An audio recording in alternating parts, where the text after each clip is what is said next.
మన ప్రభు అయిన యేసుక్రీస్తు అతి శ్రేష్టమైన నామంలో మీకు శుభాలను తెలియజేస్తూ ఉన్నాం. బాగున్నారా? మీ మనసు బాలేదా? మీ హృదయంలో చేరిన వేదన, బరువు, బాధను బట్టి కుమిలిపోతున్నారా? అయితే వచనాన్ని చదివి ఆ తరువాత ప్రార్థనలో ఏకీభవించి ప్రార్థించినట్లయితే మీ హృదయంలో చేరిన ప్రతి బాధ, భయము, ఆందోళన అది ఎగిరిపోవునుగాక యేసు నామములో. ఆమేన్. రోమీయులకు 15:7 మనం చూస్తున్నట్లయితే, క్రీస్తు మిమ్ములను చేర్చుకున్న ప్రకారం మీరును ఒకరినొకడు చేర్చుకొనుడి. ఈ ఒకరినొకడు చేర్చుకొనుట అంటే ఇది సంపూర్ణత గల సంతోషమునిచ్చే ఒక నిజమైన జీవితం. అసలు ఒక నిజమైన జీవితం అంటే అనేకులు ఒంటరితనంగాను వ్యక్తిగతంగాను భావిస్తూ ఉన్నారు. కాదు కానీ సమాజముతో కూడా ఏకీభవించాల్సి ఉంటుంది. ఆమేన్. మనం చూస్తున్నట్లయితే కుటుంబం అని చెప్పినప్పుడు కుటుంబంలో ఉన్న భార్య, భర్త భార్యను చేర్చుకోవాలి, అంగీకరించాలి. భార్య భర్తను చేర్చుకోవాలి, అంగీకరించాలి. అలాగా అత్తా కోడళ్ళు గల జీవితం, ఇరు ప్రక్కలుగా ఉంటున్న సభ్యులందరినీ కూడా చేర్చుకునేవారిగా, ప్రేమ చూపేవారిగా, అంగీకరించేవారిగా ఉండాలి. తల్లిదండ్రులు తమ పిల్లల పక్షంగా ఎవరి పట్ల వివక్షత చూపక, ఎవరి పట్ల అతి ప్రేమలు చూపక, ఇంట్లో దేవుడిచ్చిన పిల్లలను సమముగా ప్రేమిస్తూ దేవుని క్రమశిక్షణలో వారిని పెంచుతూ వారిని ఎప్పుడూ చేర్చుకోవాలా, అంగీకరించాలా, వారిని ఉత్సాహపరచాలా. పక్కింటి వాళ్ళు, ఎదురింటి వారు, ముందింటి వారు, వీళ్ళందరితో కూడా సమాజం, వీళ్ళు ఐక్యతగా ఉంటూ వీళ్ళందరూ సమాజాన్ని చేర్చుకోవాలా, అంగీకరించాలా. ఈ విధంగా ఉన్నప్పుడు యేసుక్రీస్తు ప్రతి ఒక్కరిని హత్తుకొని అంగీకరించి ఆశీర్వదించే దేవుడుగా కనబడుతూ ఉన్నాడు. ఆమేన్. బైబిల్లో కనుక మనం చూస్తున్నట్లయితే దేవుడు అంటాడు, ప్రతి వారిని ఆయన హత్తుకున్నట్లుగా, ప్రేమించినట్లుగా, అందరికీ ప్రభువుగా ఉన్నట్లుగా, పాపుల మధ్య కూడా ఆయన వారికి సువార్త ప్రకటించినట్లుగా రాయబడింది. ఈ ప్రకారంగా చూస్తే అందరినీ చేర్చుకోవాలి దేవుని ప్రేమతో. ఆమేన్. కొందరిని మనం చూస్తున్నప్పుడు ఎవరిని చేర్చుకోరండి. కొందరు అసలు నేను ఒంటరిని,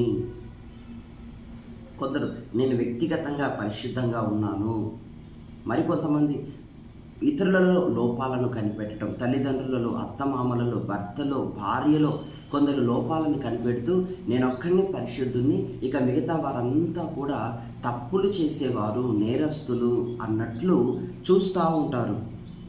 కానీ ఇక్కడ వాక్యం ఏం సెలవిస్తుంది? అది మంచి పద్ధతి కాదు, పైగా అది క్రైస్తవ లక్షణం కూడా కాదని దేవుని వాక్యం సెలవిస్తుంది. ఇక్కడ దేవుని వాక్యం ఏమంటుంది గమనిస్తున్నారా? క్రీస్తు మిమ్మల్ని చేర్చుకొనిన ప్రకారం మీరును ఒకరినొకడు చేర్చుకొనుడి. అందరి దగ్గర, ప్రతి మనిషిని దగ్గర మైనస్ ఉంది, ప్లస్ ఉంది. దేవుని బిడ్డ, ప్రతి మనిషిలో మైనస్ దేవుడే పెట్టాడు, మైనస్ పెట్టాడు, ప్లస్ పెట్టాడు. మనం మైనస్ని ప్రక్కన పెట్టి ప్లస్ని మనం ప్రశంసించదగ్గ వారిగా, ప్లస్ని మనం ప్రేమించేవారిగా, ప్లస్నే మనం నేర్చుకునేవారిగా, ప్లస్నే జీవిత కాలం మనం చూడాలి తప్ప మైనస్ని కాదు. యేసుక్రీస్తు కూడా నన్ను చేర్చుకునేటప్పుడు మనలో లెక్క పెట్టలేనన్ని ఎన్ని కొరతలో,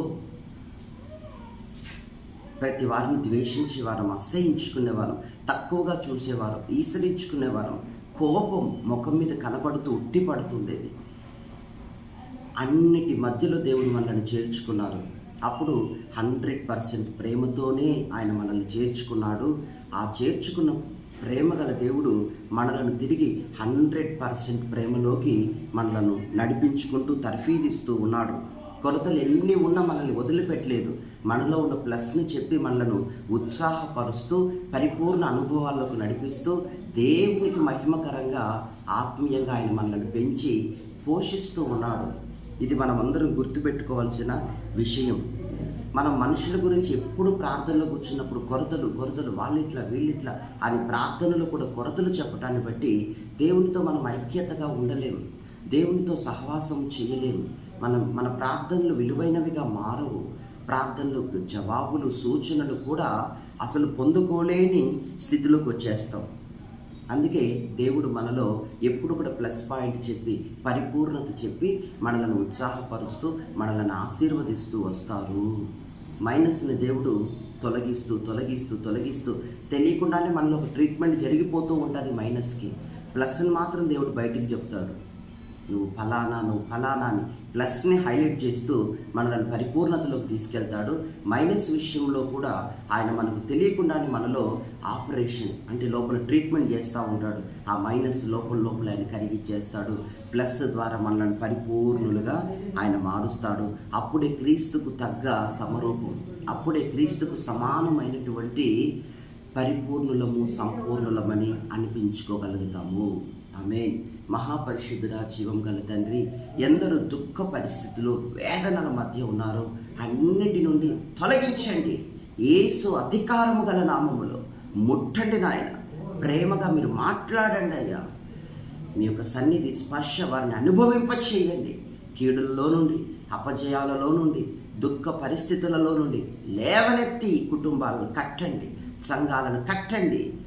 స్తోత్రం. ఉన్నతమైన ప్రవక్తలను, సువార్థికులను లేవనెత్తండి నాయన. సువార్త విస్తారంగా వ్యాపించాలి. మినిస్ట్రీని ఆశీర్వదించండి, వీక్షిస్తున్న బిడ్డలను ఆశీర్వదించండి. అన్ని రకాలుగా మీ కృపచేత కప్పి ఈ దినమంతా జయకరముగా నడిపించమని యేసు నామములో ప్రార్థిస్తున్నాము తండ్రి. ఆమేన్. మైనస్ కాదు దేవుడి బిడ్డ, ప్లస్ని చూడండి, పరిపూర్ణతలోకి వెళదాం. God bless you. దేవుడు ఈ రీతిగా మిమ్మల్ని ఆశీర్వదించునుగాక. ఆమేన్.